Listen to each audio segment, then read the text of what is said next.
ఓం శ్రీ గురుభ్యో నమ. హరి ఓం. అందరికీ నమస్కారం. ఈరోజు శని యొక్క మార్పు కుంభరాశి నుండి మీనరాశికి మూవ్ అవుతున్నప్పుడు, సంచరిస్తున్నప్పుడు తన స్థానాన్ని కుంభరాశిని వదిలి మీనరాశికి వెళ్ళేటప్పుడు ఈ కర్కాటక రాశి వారికి ఎలా ఉందని తెలుసుకుందాం. మీరు కర్కాటక రాశి వారు అయితే, మీ ఇంట్లోని వాళ్ళకు కర్కాటక రాశి వారు అయితే చాలా మీకు అనుకూలం. ఇది వినడం వల్ల దీనికి ఒక పరిహారాలు అందుకుంటే చాలా తెలియజేశాం. ఎప్పుడు కానీ మనం చెప్తూ వస్తున్నాము, 3, 6, 11 రాసుల్లో అంటే జన్మ లగ్నానికి కానీ జన్మరాశికి కానీ 3, 6, 11లో సంచరించేటప్పుడు ఆ యొక్క శనిగ్రహం యొక్క మంచి అనుకూలత ఉంటుందన్నమాట. లేదంటే కొన్ని ఇబ్బందులు ఉంటుంది. చాలా వరకు ఆశలు కూడా తీరిపోతుంది అనమాట. ఏదైనా ఉంటే ఆశలు కానీ ఏదైనా ఉంటే ఇంకా ఏదైనా తీరని కోరికలు ఉంటే కూడా తీరే సంయోగం వస్తుంది అనమాట. అందుకని ఈ కర్కాటక రాశికి 9వ స్థానంలో శని యొక్క సంచారం జరుగుతుందన్నమాట. చాలా మందికి ఇక్కడ మేమేమంటామంటే నాడీ జ్యోతిషం ప్రకారము స్థానచలనం చాలా మందికి అయ్యే అవకాశం, ఉద్యోగాల్లో మార్పులు రావడం, ఉన్న ఇంటి నుండి ఇంకొక ఇంటికి మారడం, కొత్త ఇంటి కట్టుకోవడం, ఇలాంటి అవకాశాలంతా కలుగుతుందన్నమాట. అదేవిధంగా మీ రాశిలో శుక్రుడు ఉంటే, అంటే జన్మరాశిలో శుక్రుడు ఉంటే చాలా మంచి యోగం. శని శుక్ర సంయోగం వల్ల మంచి అనుకూలము, మంచి డబ్బులకు ఎటువంటి ఇబ్బంది ఉండదు. అదేవిధంగా గురువు ఉంటే కూడా ఉద్యోగంలో అనుకూలం. తర్వాత సూర్యగ్రహం ఉంటే అక్కడ తన యొక్క ఉద్యోగంలో కొద్దిగా ప్రమోషన్స్ జరగడం, ఇటువంటిది అన్ని అనుకూలంగా ఉంటుందన్నమాట. చాలా విషయాల్లో కూడా మీరు కర్కాటక రాశి వాళ్ళు చాలా కేర్ఫుల్గా ఉండాలి.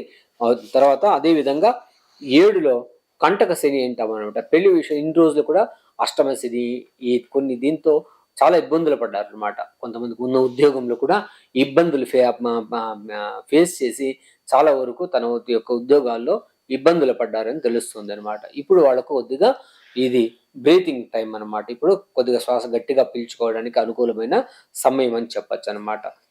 తర్వాత పార్ట్నర్షిప్లో కూడా తొందర అంటే మంచి తెలివి ఉందని అనుకుని తీసుకున్న డిసిషన్లో ఇబ్బంది పడ్డారు అనమాట. నేను తీసుకున్న మంచి డిసిషన్ అనుకుని ముందుకెళ్లారు, కానీ చాలా ఇబ్బంది పడ్డారు. అదొక చాలా ఫూలిష్ డిసిషన్ అని అనుకుంటారు అనమాట. అంటే ఇప్పుడు ఆ సమస్య నుంచి బయటపడుతున్నారు, అంటే ఆ సఫకేషన్ నుండి బయటపడుతున్నారు అనమాట. ఇప్పుడు మీరు 9వ ఇంట్లో గురువు ఉన్నప్పుడు అంత ఇబ్బంది ఉండదనమాట. గురువులో శని యొక్క ఇది గురువు రాశి, ఇది కర్కాటక రాశి, గురువు రాశి, గురువు ఉచ్చత్వం పొందే రాశి. తర్వాత అదేవిధంగా శని గురువు సంయోగం అంటారు, ధర్మకర్మాధిపతి యోగం కూడా అంటాం అనమాట. అప్పుడు మీకు యొక్క అనుకూలమై ఉంటుంది, అనానుకూలం ఉండదు. 3, 6, 11 అన్నాము. తర్వాత మీకు కూడా అనుకూలం చాలా బాగుంది అనమాట 9వ స్థానంలో ఉండడం వల్ల.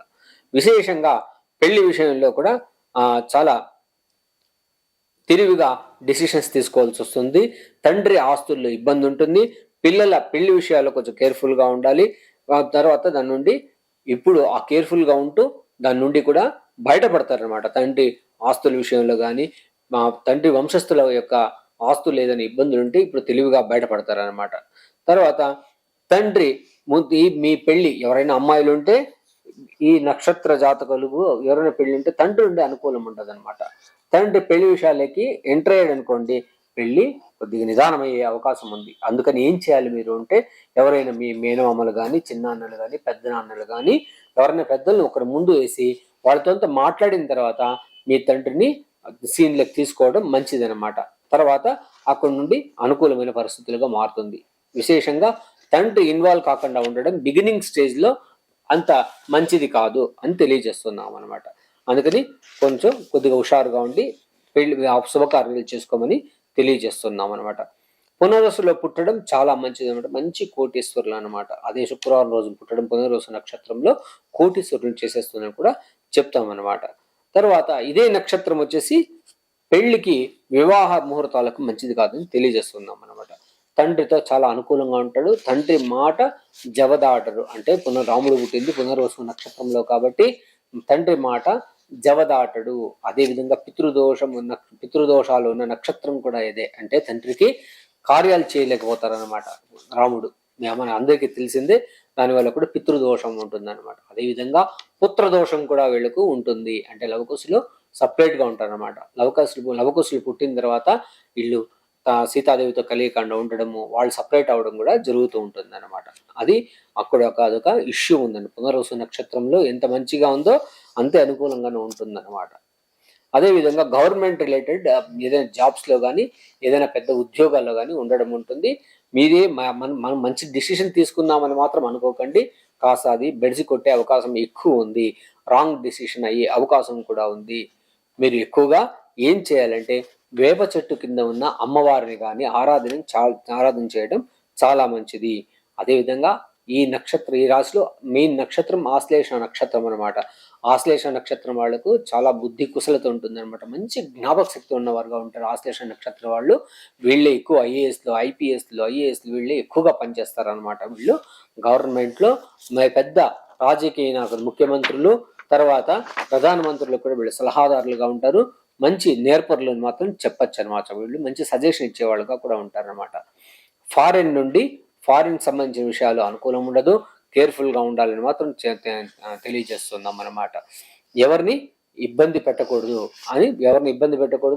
వాహనం, ఇల్లు, వీళ్ళకు వాహనం, ఇల్లు, ఆస్తులకు అనుకూలమైనది. కులదైవాన్ని ఆరాధించడం మంచిది. కులదైవం వెళ్ళాలన్నమాట. ఎవరైనా ఊరు వచ్చిన తర్వాత కులదైవాన్ని మర్చి ఉంటారు. కులదైవాన్ని ఆరాధించడం చాలా మంచిది మాత్రం తెలియజేస్తుంది అనమాట. తండ్రి ఆశీస్సులు చాలా ముఖ్యము. అదేవిధంగా తండ్రి వంశస్థులు ఎవరైనా ఉంటే చిన్నాన్న, పెద్దనాన్న గారి నుండి కూడా ఎటువంటి ఇబ్బంది ఉండదు. వాళ్ళంతా కూడా అనుకూలం వీళ్ళకి బాగుంటుంది. స్త్రీలకు ఇంకా అనుకూలంగా ఉంది. సంతానంలో కొంచెం అనానుకూలంగా ఉంది. అందుకని 100% అనుకూలం లేకపోయినా కూడా అన్ని కూడా రకంగా 80% బాగుందని చెప్పచ్చు. అందుకని మీరు సరి అయిన ఈ పితృదోష నివారణ కానీ, తర్వాత గురువుల యొక్క ఆశీస్సులు కానీ తీసుకోవడం, తర్వాత ఈ అమావాస్యలు, పౌర్ణమి తర్పణాలు, మహాలయ అమావాస్య తర్పణాలు, పెద్దలు కార్యాలు చేయడం చాలా మంచిదని తెలియజేస్తున్నాను. మీకు పెద్దల ఆశీర్వాదం చాలా ఇంపార్టెంట్. కులదైవాన్ని ఆరాధించడం చాలా మంచిది. ఇదే మనకు ఈ కర్కాటక రాశి వారికి పరిహారమైందనమాట. సర్వే జనా సుఖినో భవంతు, సన్మంగళాని భవంతు.